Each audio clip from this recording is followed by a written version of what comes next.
a nobody boxer gets a rare opportunity to fight for the championship belt. And in order to go the distance, he'll need plenty of montage-based training with an inspiring score by Bill Conti and the band Survivor. But he's no Italian stallion. He's an Istan bull.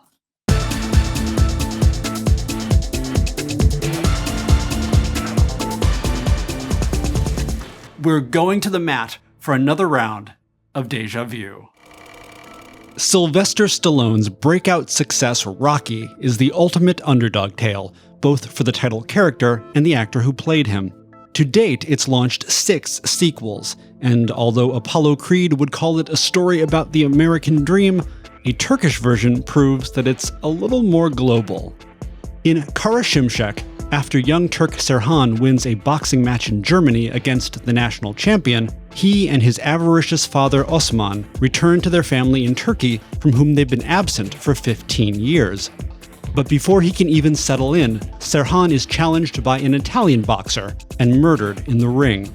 It then falls to his kind-hearted brother Serdar to train in his place and take revenge. Kara Şimşek, or Black Lightning, was directed by the wildly prolific Çetin İnanç, Turkey's answer to Roger Corman. Between 1967 and 1987, İnanç directed nearly 200 theatrical films, including some he ghost-directed. But by the 1980s, cinemas were fighting a losing battle with home video, and İnanç branched out, opening a video shop in Izmir. One of his regular customers was champion bodybuilder and nearby gym owner Serdar Kebapçılar. İnanç was impressed by his physique, and with Rambo and Rocky currently box office heavyweights, İnanç immediately saw the potential. He had found his Stallone. Serdar, he was billed by his first name only, explains, however, that there was more to his films than simply Xeroxing Hollywood scripts. In fact, İnanç would frequently use American movies as inspiration and write new stories that spoke specifically to the Turkish experience. Hence the reason why, in Kara Şimşek, Serdar's father and brother have been living in Germany away from their family for 15 years.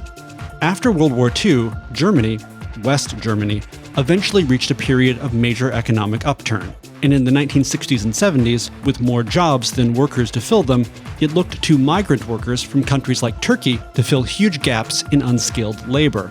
Unfortunately, these guest workers were often discriminated against and treated as third-class citizens. So when Osman laments with bitterness being treated like a subhuman and becoming a slave to money, his feelings would have been relatable to countless migrant workers and their families. His son's success in boxing and victory over the German champion, perhaps inspired by an event in Rocky III, are a symbolic victory for Turkey over Germany itself. The boxing genre also gave İnanç a novel way to dress up the traditional Turkish melodrama. Turkish melodramas often explored the conflict between rich, westernized characters and lower-class, traditionally Eastern ones. It's been an endless well of dramatic material ever since the Republic of Turkey was founded in 1923, when massive reforms impelled the country to modernize and move away from its Ottoman roots. Here, both sides are in the same family. The father has become accustomed to Western luxury and its excesses, gambling, drinking, and infidelity. His wife and 2 other sons in Turkey, living in the slums of Izmir almost without his support, have a poor but honest life. Representing them, Serdar is the hero because he pursues his new life without abandoning his traditions. Melodramas didn't paint the West as inherently evil, but stressed that modernization should be tempered with a sense of heritage and family values. Meanwhile, a subplot involving Serdar and his wealthy boss's daughter forms a classic rich girl, poor boy love story that also was very often repeated among Turkish melodramas. But Kara Şimşek still has plenty of familiar material for Rocky connoisseurs. Osman convincingly fills in for Paulie as the drunken lout. Serdar's fatherly trainer employs Mickey's brand of tough love. The obligatory training montage is in place with Serdar in Rocky's signature sweatsuit, and while Serdar trains, his opponent lives the easy life, making a movie about himself in sequences that bring to mind Rocky's follies in the first act of Rocky III. And the music is very familiar, as much of the score is made up of needle drops from the Rocky III soundtrack. By not simply duplicating Rocky, however, Kara Şimşek brings something new to the table for Stallone fans. Still others may find it interesting as the forerunner of revenge-oriented kickboxing movies like Jean-Claude Van Damme's Kickboxer and Roger Corman's Blood Fist. Regardless, although Kara Şimşek may appear to be a lightweight entry in the boxing genre, it still has plenty of fight left in it. If the title Black Lightning is puzzling, that's because it has less to do with Stallone and more to do with David Hasselhoff.